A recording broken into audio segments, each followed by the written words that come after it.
KTN News in Nairobi.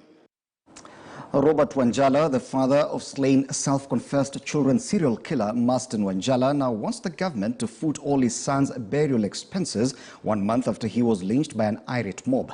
Senior Wanjala insists he is yet to positively identify the body of his son at the mortuary. Wanjala also alleges that a close relative to Masten might have introduced his son to culticism. Elders from the Bukusu community now insist that some traditional rituals must be conducted on Wanjala before he is laid to rest. Willie Lusigi reports. A month after confessed serial killer Masten Wanjala was lynched by a red mob, just a few days after mysteriously escaping from police custody at Jogoo Road police station, his burial is still a matter of discussion back in his Muhweya village in the county of Bungoma. Masten is yet to be buried. Mimi sijadhibitisha kuwa Masten amekufa. Sababu naweza kuwa na mpango nikijua kama amekufa. His father, Robert Wanjala, wants the police to explain to him first on how his son escaped from a police station in Nairobi and within 2 days he was lynched in his village in Bungoma.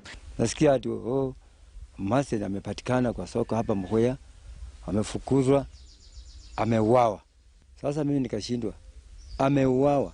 Alitoka namna gani ndani kwa mikono ya serikali. The father has also insisted he is yet to see the body of his son, even though the police went ahead and conducted an autopsy. Bila hata mimi kudhibitisha, bila kujua ndio wale walifanya, sielewi ni nani ama ni alisaini kama ni mzazi wake, sielewi. Although the late Masten rejoined his father at the age of 17, Senior Wanjala alleges that someone close to Masten could have been behind his urge to kill children. Yeye alisema tu, siji kuelewa kama ilikuwa ni tini, lakini aliniambia, baba, mimi mama yangu ndiye alinipeleka kwa hii maneno. Wewe naomba tu msamaha, mnisamehe pamoja na mama. The father affirming that he will not accept to bury his son unless the police explain to him what transpired at Jogoo Road police station while he was under tight security in August when the detectives accompanied Masten to his Bungoma home during investigations. Kwa nimeondoka kitoko nikakuja. Askari wamezingira kuanzia huko juu. Hakuna raia hapa anayesongea, hata familia peke yake. Wanjala says he will only accept to bury Masten if the government will foot all the bills, especially the Bukusu rituals that must be performed before Wanjala is laid to rest, including being buried along the riverbanks. Alikuwa hajaoa na hangestahili kupelekwa hata kwa simba, hata akiwa na simba. Huwezi peleka kwa simba. Na yeye akiletwa na hii poma, kwa sababu hii nyumba si ya mama yake mwenye anamzaa, hawezi letwa katika hii poma. Kwa hii poma anafanywa tu bahali ingine ndio apelekwe tukuzike.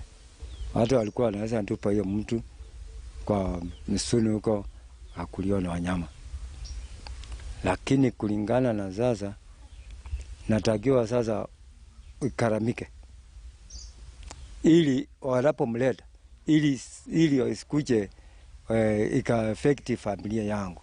Wanjala's body is still laying at Bungoma Referral Hospital mortuary after his family members declined to collect it for burial. The father to the late Masten Wanjala Milimo has insisted he will only accept to bury him when the police will be able to explain on how he escaped from Jogoo police station and came all the way to Bungoma.